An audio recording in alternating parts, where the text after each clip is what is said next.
live. Hi, everyone. Here we are today with Celeste Garcia. She's actually an ex Microsoft veteran and she is actually AI ethicist.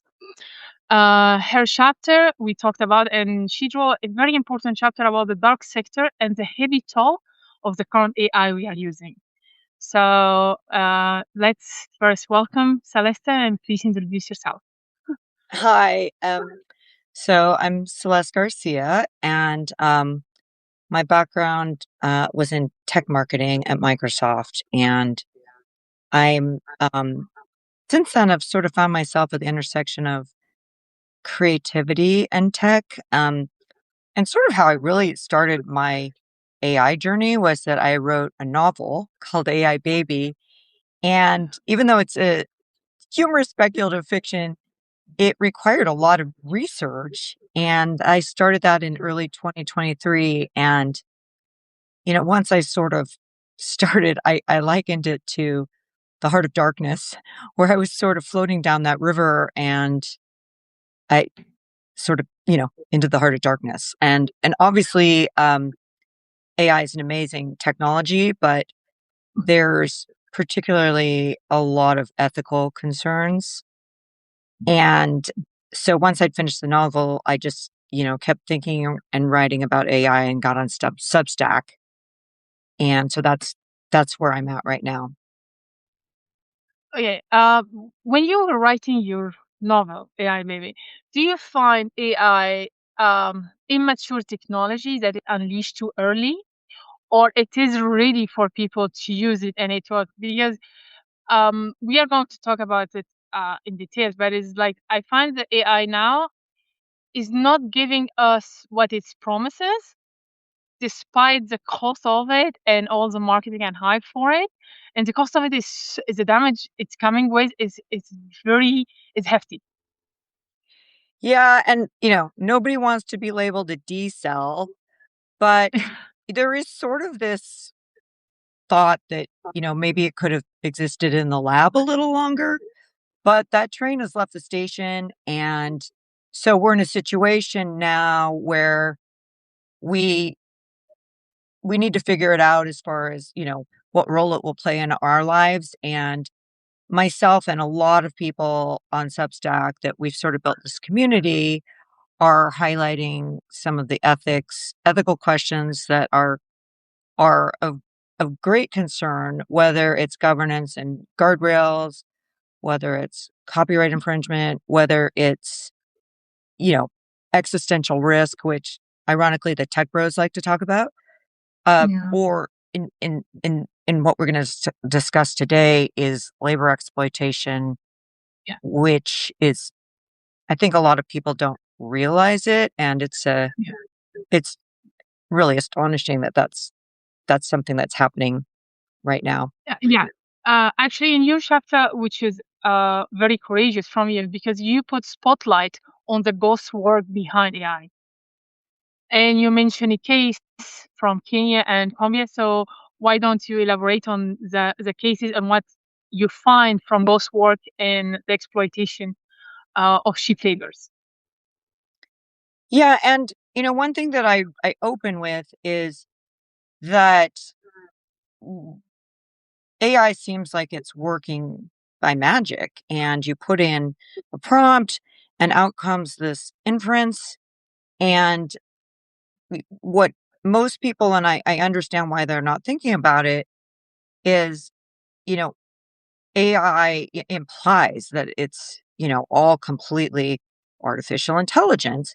And of course, that's by design because the people behind it really want you to think that because it sort of makes them, makes this product even more impressive. But there's also, as I've delved into it, there's sort of this hidden layer of labor exploitation.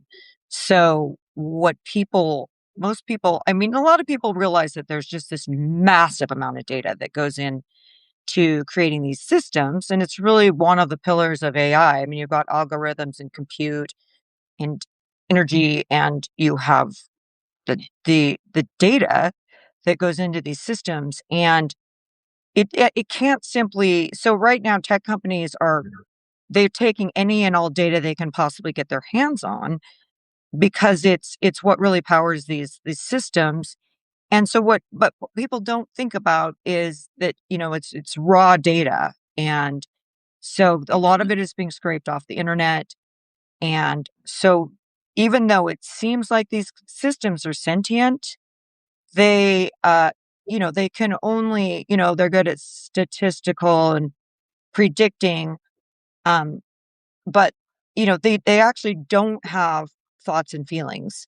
And so it takes this huge labor force of humans that need to prepare the data, the raw data. And so it has to be labeled and filtered. And so this is where, there's many tasks involved in preparing this data. And so this is where this labor ecosystem has evolved. Um, as a data engineer, like, when we deal with the data, I have to rearrange them and clean them and even organize them in terms of confidentiality. And this takes a lot of time, the design of which data to go where and the level of privilege. Who do you think should be accountable? Because all AIs are biases. Because if someone, they hire an uneducated person and he made a mistake based on his judgment or in his culture, or he doesn't have enough instruction, the data will be entered and labeled wrong, and the model will be based on it. Should be accountable for that? The Well, laborers who has no instruction, or the company? that's a bigger issue as far as accountability. Ultimately, as far, when when outputs maybe are misleading, misguiding, but ultimately it comes down to the frontier labs. They're the ones that are producing the models, and they're the ones that are releasing these. There's all this pressure to release new updates, new versions, and at an astounding rate. And it's just so different from, I mean, when I was at Microsoft, it was still, producing software, and nobody wanted to release a product before it was ready, and you wanted to get rid of all the bugs. But, the new paradigm is release, launch to millions of people, and address any issues later. Yeah, hit So, and run.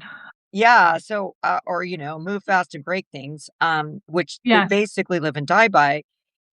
And so, I mean, to me, it's really obvious that the people that are ultimately responsible are the frontier labs. And I mean, and what I mean by that is we're talking about OpenAI, we're talking about Google, we're talking about XAI, we're talking about Meta, and they all have, these models that we're all interfacing with, whether it's Claude or ChatGPT, etc.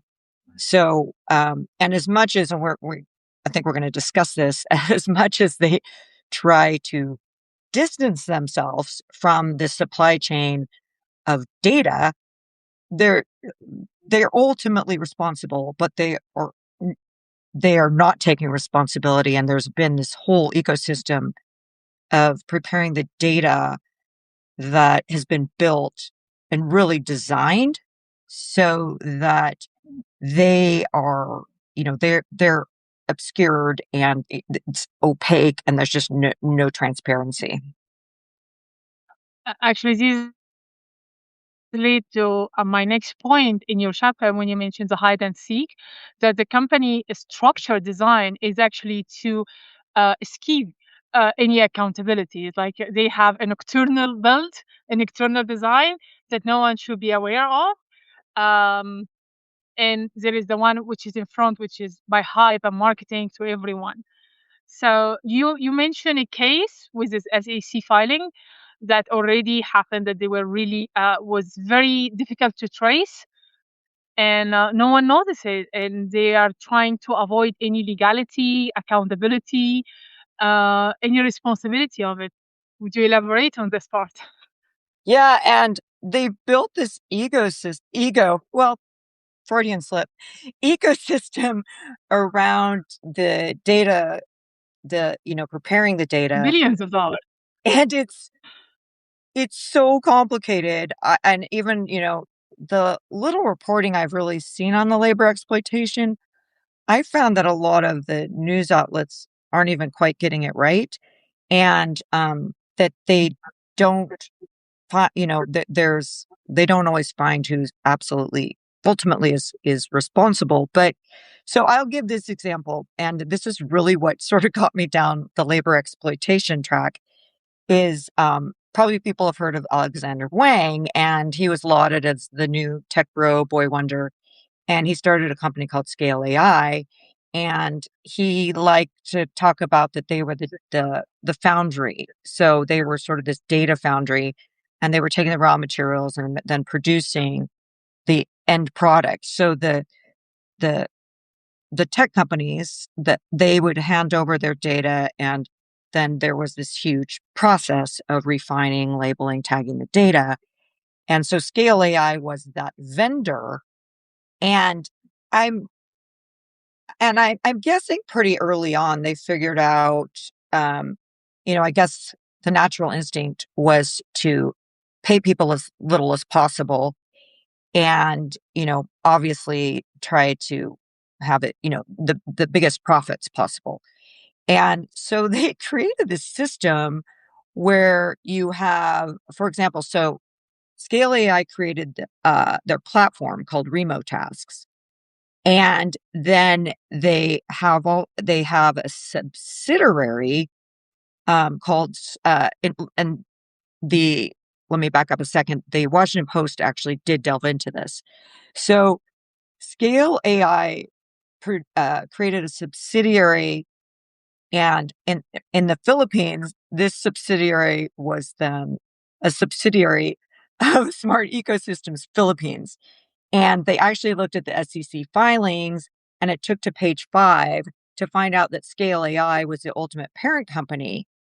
And then even downstream of that, and further protected, of course, is whatever big tech firm is contracting with Scale AI, or whatever data labeling firm. So I guess, the brilliance of it is that they have created this system where even if you wanted to dig into it, it's very, very difficult. I think Michael, the director of Scale AI, he was hired by actually the White Office um, of the for to head the Science and Technology Policy Department. In the meantime, his company was investigated under this exploitation. So he was really getting an official post in the House so he can waive off all his charges against him. Yeah, so I think there's a lot at play there. So, first of all, Alexander Wang, who started Scale AI, was rewarded handsomely for building an ecosystem of labor exploitation. And he is now heading up Meta's AI lab. And when that was in June of 2025 that was announced. And again, that sort of sparked me starting to investigate, because I thought, Yeah. wow, this guy, what's really behind this, and why would Meta pay $14.5 billion for a percentage of his company and bring him on board? Mm. And so it wasn't, I mean, what was rather astonishing is, you could Google or, use Mm. ChatGPT to find out that there was these labor exploitation allegations, and there was actually an active DOL investigation, Department of Labor investigation.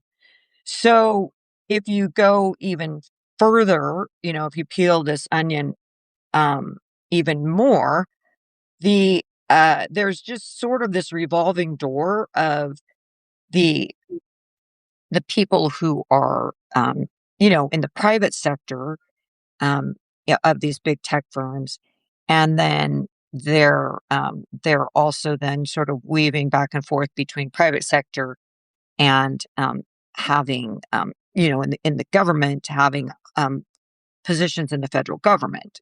So the head of OSTEP currently, his name is Michael Kratsios, And he originally worked for Peter Thiel and sort of cut his teeth on the intersection of uh, tech and policy.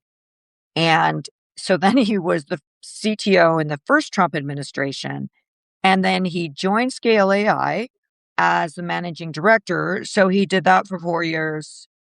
Those 4 years of the interim. And then in uh, February 2025, he was appointed as head of OSTEP, which is the Office of Science and Technology, which reports directly to the president. The So president. it was, and at the time, so the company was under active Investigation. investigation by the Department of Labor. And I actually talked to a whistleblower, and originally that investigation started sometime in 2024. It seemed like a really open and shut case. And this Mm-hmm. had nothing to do with the other allegations outside of the US of labor exploitation. This was having to do with misclassification of contract workers and a lot of other issues, that these contract workers, sometimes they were employees, were raising. And so fast forward, Michael Kratsios sails through his confirmation hearings and is sworn in as head of OSTEP.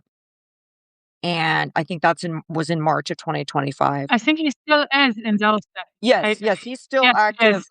head of OSTEP. But so then this Department of Labor investigation was quietly dropped in around June of 2025. So, I mean, it's sort They of the fox guarding the hen house. And it, you know, kind of created. go ahead. Yes, they kind of created like a Mobius cycle. You know the Mobius forms that whatever you start, you will end up with the same point. It is always politics leads the economics, and the technology in between is being used and abused. And the cycle, you cannot know where it starts and where it ends. Right. Yeah, it's an endless loop. And, so now Yeah. he's creating policy around AI. And obviously, the goal is zero regulation. And what's really interesting is there was an executive Yeah. order Ah, to sort of disallow states to create their own laws around AI. And so then Kratsios was tasked with figuring out what the federal government's policies around AI regulation is, which is basically zero. So, and then, another point being that he's very likely holds equity in Scale AI. Um, the so company still exists or is diluted it or does. dissolved? And they've sort of moved on a little bit, Okay. Did changing he not change their the name, rebrand their themselves? business model. They haven't rebranded, yeah, but it still exists. Yeah, that's shame because it's like it's take it or leave it. Like we are who we are, and go f yourself if you feel like it. Like this type of attitude is like I hate it, but it's become very common. Previously, it was behind curtain and in hush hush. Now it is it's like in a vulgar format in public. Well, I think that there's always been this feeling that these companies can really act with impunity, and this has been one of my um, fears about AI is that you have a handful of technology companies and tech bros that have unlimited resources and unlimited power, and they Yeah. really, uh, it's like an oligarchy, and they have more power than any elected official. And so they've always been able to act with impunity. I mean, I think everybody followed, social media that our kids were being experimented on, and the dangers that Meta um, knew about. But, I mean, in the end, it's all driven by profit. And so I think, it's kind of same old story, different day, but Yes, they've gotten just even different smarter. attire for the same game. Yeah. Different attire. Yes, Yeah. and this leads to your next point in your chapter, which is actually the shield they are using, national security. This protection, protective halo, and actually you very well expressed it, because it is. They use this kind of fear. It's like, this is national security. We need to act. We need to stop. We need to keep pushing. So they give themselves a pretext for their conscience to stay asleep or whatever, so they can keep going on in their track regardless, in an abusive manner. Yeah, and I call that the protective halo, Halo, yeah. where, in the name of national security, and we have to, it's the new arms race this time with China. And I mean, certainly, there's legitimacy to um wanting to, have There is a some, ground for it. some dominance Yeah. in the technology, and I can't be naive about that. But it also, allows them to act with impunity, no, no guardrails, no, not taking any responsibility. And so it's just, yeah, I mean, so, who's going to want to be the person who says, wait a minute, who's going to want to, when it comes down to national security, to sort of put the brakes on. But my assertion, and I think what everybody on Substack and others who look into the ethics, is there's no reason why you cannot have ethics, as part of the process. And it doesn't have to slow it down. It doesn't have to be an either or. And so To it lead the just, right path. pardon me? To lead the right path, we need ethicists. Yes. If you Right. want to. Why is that so hard? And so, and maybe I should take a step back and just maybe explain sort of the further about the labor exploitation. And so, and one thing, and I discuss in the chapter, is, the tech bros love to compare AI to the Industrial Revolution.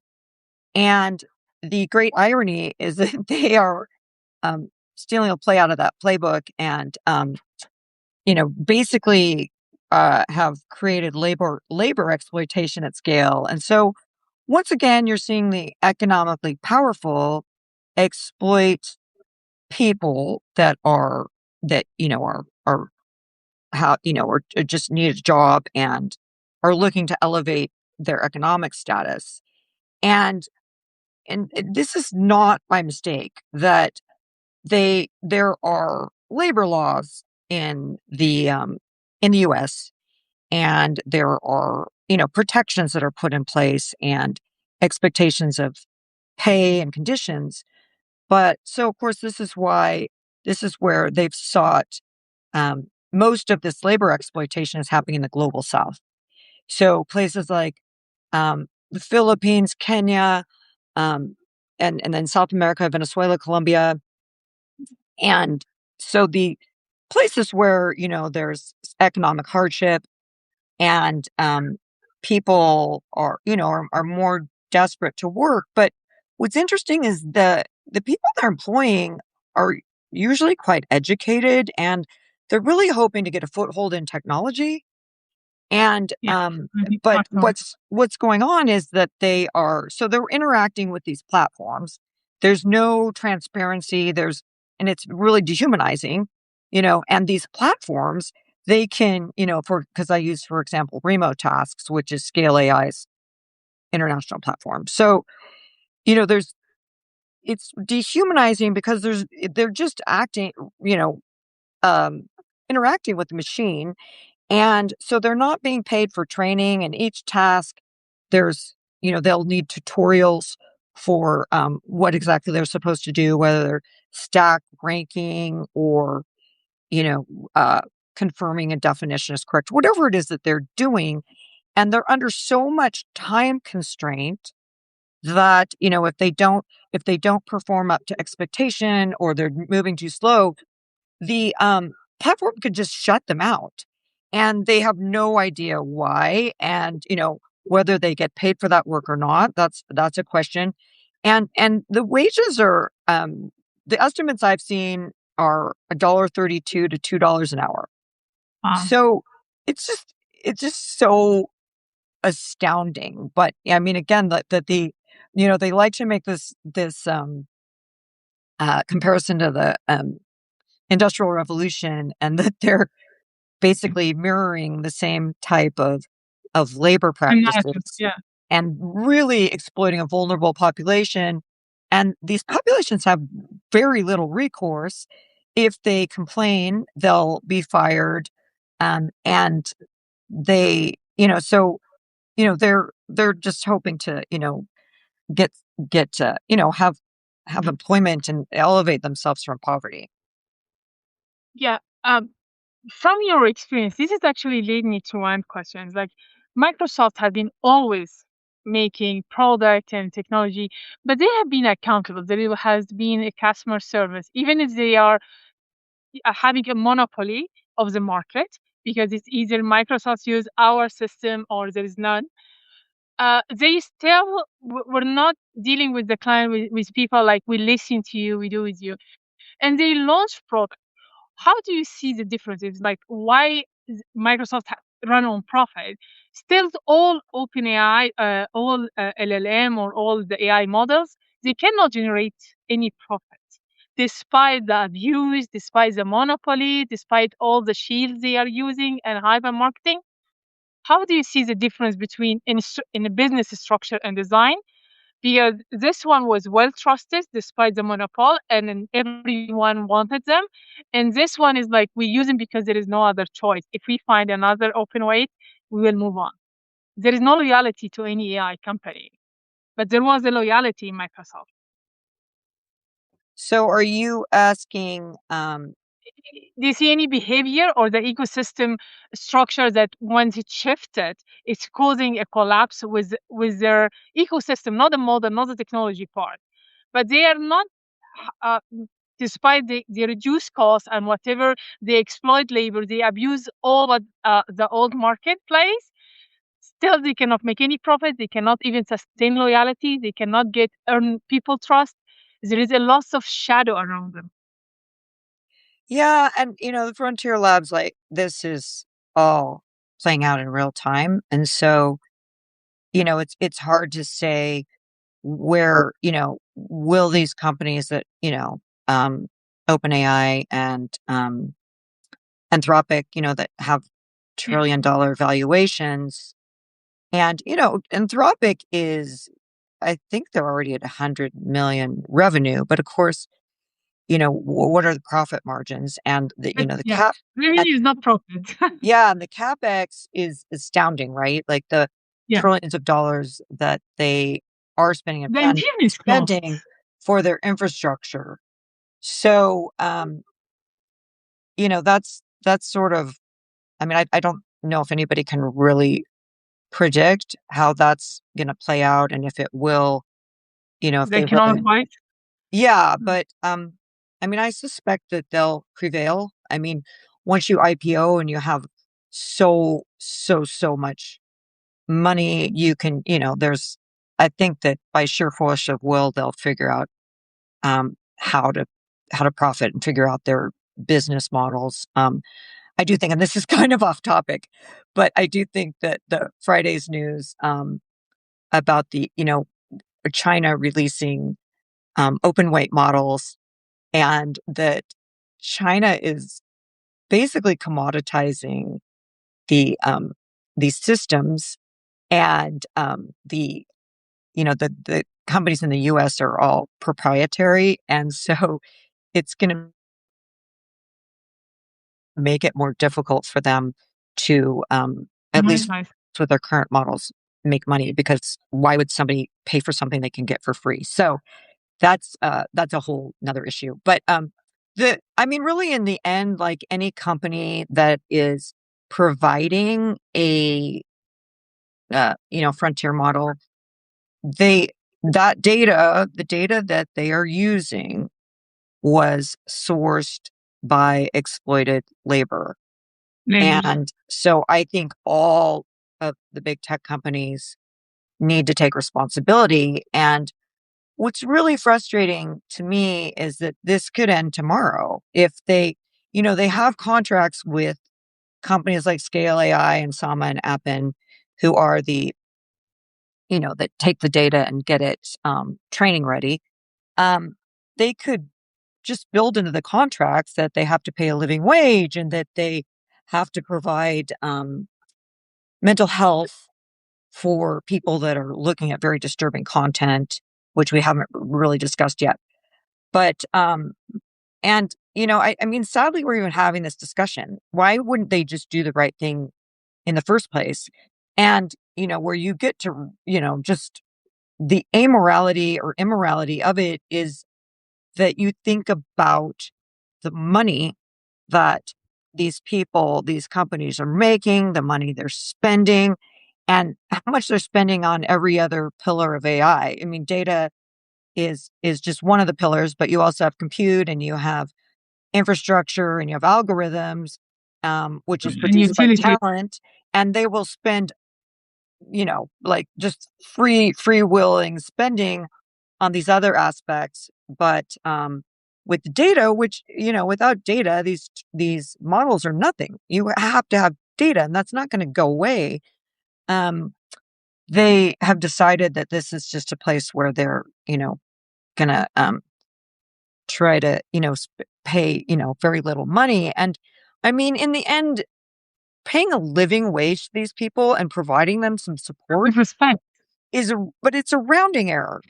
And Yeah. the money they're already spending and the money they're planning to make, and of course, it's more despicable. Well, it's all despicable, but that these tech bros that are, worth trillions of dollars, and the companies and the investors and people that are making this kind of money. So, yeah, I mean, and again, like, that's why I really want to bring this to people's attention because it's just so obviously wrong.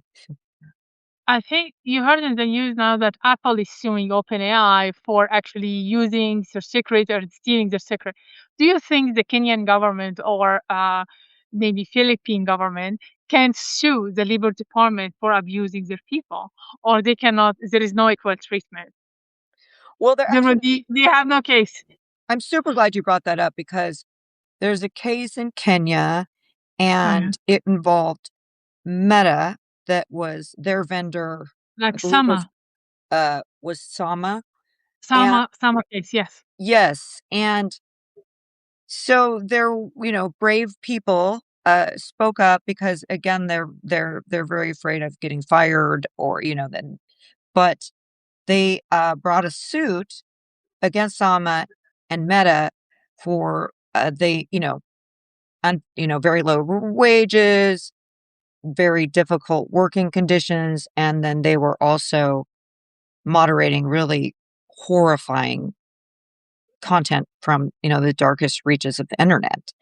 And so they brought this lawsuit, and Meta argued that they should not be named as a defendant in this case because they were not the employers of the Hmm. people bringing lawsuits. So I mean, it's it's just astonishing, but I think that, How and scandal. partly what frustrates me is, and we've seen this with so many other aspects of technology, the these big tech companies have such deep pockets that a lot of the time they would rather just let it play out in court than take responsibility. And they can, the payouts that then they are ordered to pay are, again, like it's it's pretty nominal.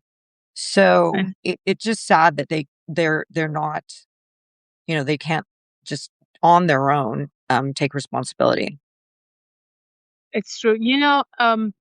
With in history, like Apple has been always known to abuse children in the iPhone making, and still people, we are all the world know about it, and this did not affect neither their sales or the iPhone halo around it, and they walk away with it. They will never have any impunity, never were dragged to court. They just walk away as nothing happened. It's the bygones. Do you see the same happen as the same cycle will happen with AI? People will know about there is a ghost worker, there is exploitation, there is this, and nothing will change. Did you like our conscience is faltered? Is like is no longer moving towards the right or wrong. That our compass is numb. Yeah, and I mean, again, the ultimate responsibility is on these companies. I don't fault people for not knowing, particularly about the labor exploitation. There was some news coverage. 60 Minutes actually did a story, but was interesting On to the me is impact. they never, and it was about Scale AI and a couple of these other vendors, but they never mentioned Alexander Wang. So, call these people out by name. Um, so, I think that we've seen the pattern that big tech companies are, they'll get away with whatever they can get away with. And Definitely. in the end, they're just rarely really held to account. And, again, this is just, and I think with AI, it's on such a massive scale. And whether it's labor exploitation or copyright infringement or, lack of guardrails, whatever it is. And, we all are using, I mean, I use these models. We We all are, do. we all do. And it's designed to get us addicted, just like social media. And so I think that unfortunately it becomes more incumbent on the people using the technology to at least be aware and and really what we need to demand is just a transparency in the supply chain. And one of the one of the biggest I mean, there's so many ironies about Yeah. this, but one of the biggest ironies is OpenAI, their mission is to serve humanity. And it begs the question, well, what humanity are you talking Define about? humanity. So obviously it's people in wealthy Western countries. And it's clearly the people that will pay for their services and pay a lot of money for their services to have the sanitized data. So, but it obviously does not include people in the global South, and they're completely marginalized once again. And again, I think what's frustrating is there's such an opportunity Yeah. to really elevate people, and it's just instead they choose to exploit them. I totally agree with you. Okay, do you see any way from your experience that we can enforce any governance or any ethics or to force these companies to change their course? Because my problem is like that they normalize abusing whatever it is, so to accelerate. So they give themselves an excuse to walk away with it, and it's okay. History will be forgotten or bygones. And normalizing it actually, what actually concerns me now, because this has become a pattern, not or a habit, or the best route to take if you want to move on. Otherwise, you will be left behind because all the system is supporting acceleration over think like let's build foundational program or foundational path that can help us all that we cannot be liable for it afterwards for its damage. Yeah, and I think that that's the plan. I mean, and again, all this is happening in real time, so there's sort of debate about um, how much this will continue. But one thing to keep in mind is that the data, new data is being created every day, Yeah, every minute of every day in the news, in academic papers, and then obviously on the internet. So, and that was sort of one of my points was that, is in my chapter, and it was postulated by Gray and Surrey in a book called Ghost Writers. Ghost Writers, not Ghost Writers. Oh my gosh, I'm forgetting the name of the book, but it's the hidden ghost work, and Go for it. so it's. I think that they sort of think, at some point maybe the systems will become sophisticated enough that they can actually filter the data. And once you've trained these systems, um, so, I think they just sort of think this will all be brushed under the rug. But so right now, you're building out this massive Structure. infrastructure. So it's a little bit like the railroads and, the slave labor that was produced. A lot of the railroads were Chinese immigrants, or you think about the infrastructure that was built by enslaved people. Washington D.C. was built by enslaved people. So it's just this pattern that continues. And I just think that they think it can kind of just be brushed under the rug until maybe these technologies can get to the point where they don't even need these people, which of course, then they can throw them away. So we do need to hold these tech companies to account. Accountable. And so I've grappled a lot with how you do that, right? And I think that where if I go really, if I if I'm feeling pessimistic, it feels sort of intractable where, they will continue to do what they do. And, they basically are untouchable. But, so first of all, they need to take responsibility, which likely they won't. I do think about in some of the tech Is there any companies, movement or petition? if, yeah, Mm. like employees, if they were aware, because I think a lot of them just aren't. There's been examples of employees taking a stand and with Amazon with environmental issues. And another good example was Google with Project Maven, which was a Department of Defense contract. Even in Microsoft, there was And a case. Uh, yeah, I'm not going to bring it up, but it's when they did a lot of damage, and they were responsible of the killing of Palestinian, and they stopped this program to help with facial recognition, and they stopped it when people start talking about it and made a lot of fuss about it. so, yeah, the tech workers have power. And so Yes. I think that is something, they've showed that they can push back, and they've done it before. Um, and, and also, as if the public has better understanding, I mean, we really need to demand transparency from the big tech companies so people can understand that whole supply chain. Um, and I was at a conference and they were talking about, um, it wasn't specific to labor exploitation, but some of the ethics. And, it was brought Mhm. up that people can um, write to their Congress people and things like that.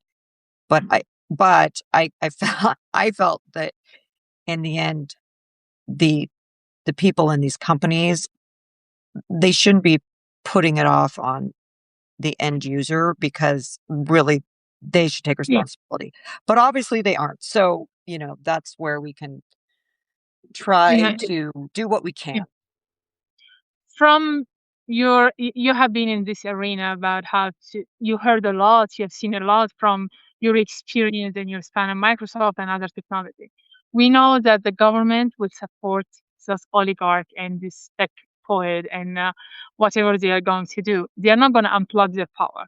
In the contrary, they are going to give it. Do you think, and for people, sorry, sorry, do you think that this will cause open source or people to be like in parallel, to be another arm to fight it? Because it's like we need a collective or unity, like a movement to make it. Like governmental route is gonna take time, and our loss is going to be apparent at the end. So, do you think it's going to open a lots of open source model, a US open source model, or like a parallel, just to quit from this one to remove the independence of this model, so to weaken them? Like I remember, maybe you know him, Jaron Lanier. And Jaron Lanier, he was one of the tech ethicists, and he was against certain behavior from Google and even Microsoft and Apple. And he started to say, let's open, make library and open source to make it accessible to people, to give them the option. I know this is a tech savvy route, but it's still I find it the best way to dilute a little bit of their power, because they're not going to listen to us. They want what they want, and the government is with them, and there is no law to protect us. Yeah, I mean, I think ultimately it still comes down to their what's gonna be the business model that will benefit them the most and where they can make, you know, get the most value and drive the most profits. So whether, we end up landing on open source, and I think it's more about if the Chinese force their hands on open source, but, I don't I mean, yeah, I think that it's a hard problem to solve, right? And, I mean, one thing that I want people to understand is it's not a technology problem, it's a human problem where, um, just giving respect and dignity to people that are of paramount importance to the current systems that we're building. And we have seen, in COVID time, when someone gets infected, we are all affected. It's not that they are in different country that we are immune from it. They are these people, and even if you exploit them, if they make riots or make problem, the repercussions of their problem will come to your like butterfly effect, will affect you in a way or another. And actually, this should be considered in building. But again, most business is capitalist driven, and we all know that greed will take you nowhere. For me personally, I believe, especially with OpenAI, it will be diluted. Microsoft is going to get it on a free play because they are on operational level, they are very bad. They have no foundation whatsoever, and I believe Microsoft will just going to absorb them just to save them from their debt that is accumulated by their operational method is not just abusive, it's destructive and has no foundational. Like again, when I tell you like Microsoft, Google, Apple, they abuse in a way in their growth, but still they sustain because they understand what is business, they understand the market, they have foundational, they play by the real book. They invented the book, like let's accelerate, they get it like a Porsche style, let's just race. But who defined this race? It was decided by them in their heads. Let's just cash and run. And now there is no cash to collect. And they have been abusing every, not just by both work, it's like every unethical, or I'm not gonna say illegal, but they did everything possible to to to sustain a narrative. They built it and it doesn't exist because the foundational model is wrong. Not just about being abused, the ghost work, the SEC, the nocturnal design. They need, they miss one core problem is like inclusion. Let's include everyone. The inclusion doesn't exist. It's not how to have an ethics. Ethics for what? Ethics for what we believe in, or ethics for what the universe wants, or the ethics for what people want. There was no factors. We were not factored in any of their equations.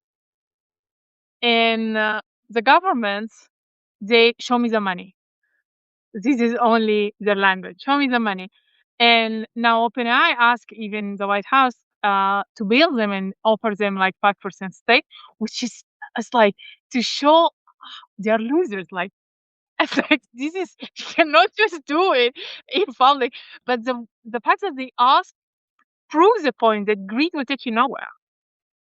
Maybe it is the anger of these people. Maybe you build something on people's shoulders, on people's dignity, on people's future without the permission or their consent. Yeah, and I And mean, I'm yeah, I'm a capitalist. I mean, I believe, yes, I'm in a free capitalist too, but market. it's not on people's shoulder.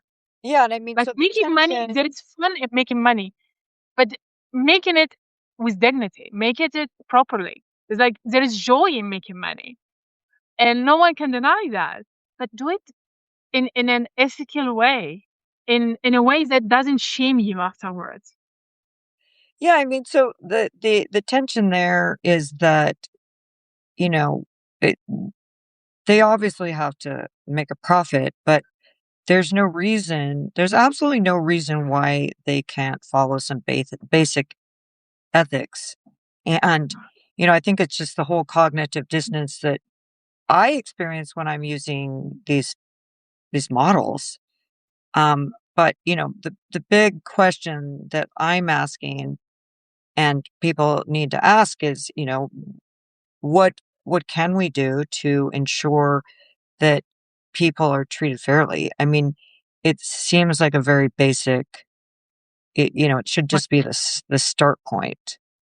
So, and like I said, the big tech has really insinuated themselves into the highest levels of government. I mean, it was no mistake that, all the tech bros were at the inauguration, and they're stepping up, they're lobbying, because they're fighting tooth and nail to have, completely no regulations. So, it's, and I find it alarming just the, like I said, we talked about sort of this revolving door between the private sector and the public sector. Yeah. So to wrap it up, how do you think or how do you advise people to be conscious in the usage of AI or what they can, because this is a burden as an information wise, when I know there is third price, like a ghost worker, like exploitation, like OPEC design, how this should affect my decision making on or my behavior while using AI. Yeah, that's a really, really good question. Um, there is a model. It's produced by a Swiss company. It's called chat.publicai.co, and they hold themselves to higher ethics and, including paying fair wages for labor. Um, Hmm. but, I would say use that when you can, but I know that, we're going to use Not enough. models that are most powerful. Um, I again, like if there was some transparency, I do think Microsoft and Google have some they sort of try to hold themselves to higher standards as far as just their policies. But uh, again, it's hard to know because you really don't have a window into it. Um, there is also an organization. It's called Fair Work, and Okay. they do a rating of certain categories of ethics and which tech firms are, who is following or holding themselves to higher standards. And so that would be an organization to look to and get up on their website um, and but so I think that it's hard because I think It's very sometimes difficult. you can feel pretty helpless in this situation. But again, I think, just there's a lot of people don't even know about this um, exploitation and hidden ghost workers.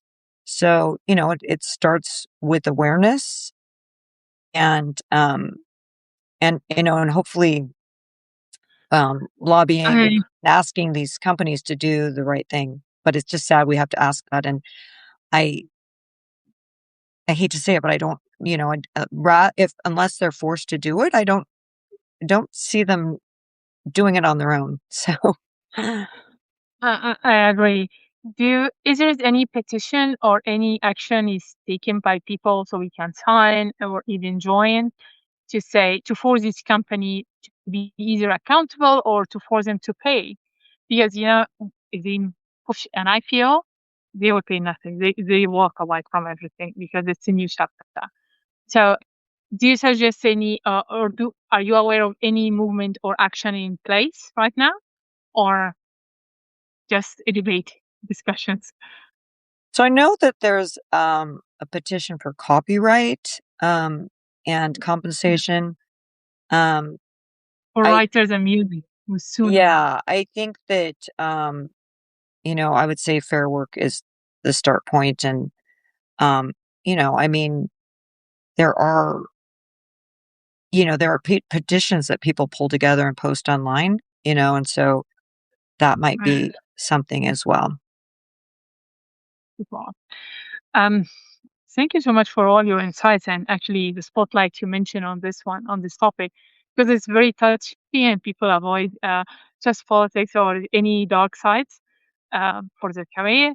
But I believe that the problem is we are divided, especially like it's not us and them, it is like third world and first world. And this actually labels what we first need to change. We need to treat people we are equal, but this is won't happen because we need governmental enforces about the definition about humanity and how the trade between countries should happen. Because will it fall in a universal paradigm of definition, or it's going to fall under supply and demand? Because if it's falling under supply and demand, so this company will always find a way to abuse these people. And it's like chicken or eggs. Which one we should tackle first? But I think inclusion and universal definition and paradigm for all over the world, that's what we need to start with, not just with the US company. Because it's again, it's going to be said why we started. It's like capitalism will always rule supply and demand, say, let's do it. They approved it, they signed, and I'm sure they signed tons of legal paper to waive all the rights. So they have no legal ground to stand up on anything.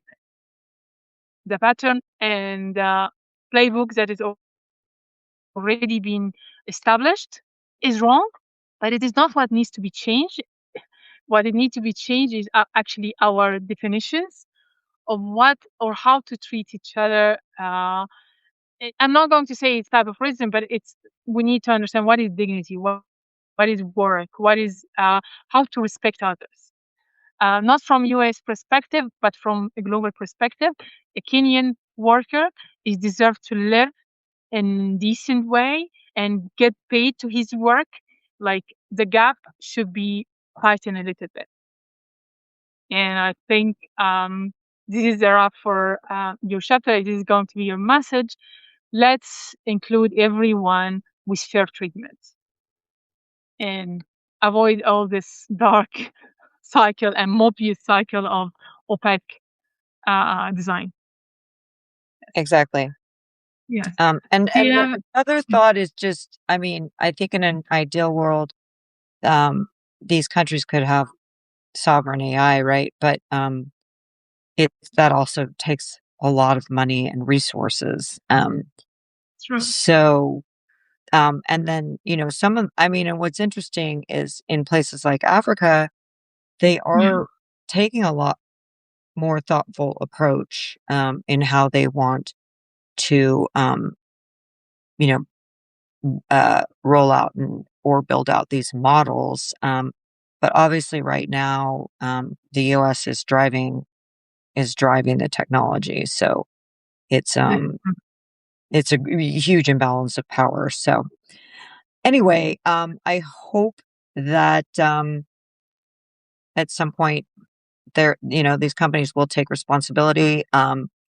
It's certainly, I mean, it's been going on for quite some time, but certainly, there's still these people can be tracked. So it would be really nice to see these workers be compensated. I hope so. Okay, Celeste, do you have anything or any part that I think we touched all your chapter and all your main points. If there's anything you want to address to our audience, we have already some people joining us live. I I think we covered it. So Yeah, I just appreciate you having me and being able to discuss a very, very important topic that I'm conscious. a lot of people just aren't aware of, and it's not their fault. I mean, the whole system has been built in a way to ensure people don't have an awareness of this issue. Yeah, no wonder they call it renting economy. They rent on something. They start it by renting from your dignity, your time, your wage, everything. Build it on a renting economy. Celeste, thank you so much for your time. I know that Yeah. I've been pushing for this one, but this is an important topic to discuss and make people aware of it. So to be conscious with their behavior when they are acting was not about just utility, about the labor who did it, that they are not compensated for it. So at least to be thankful. Yes, thank you. I appreciate it. Okay. Thank you so much, Celeste. Have a good day. Bye bye. Bye bye.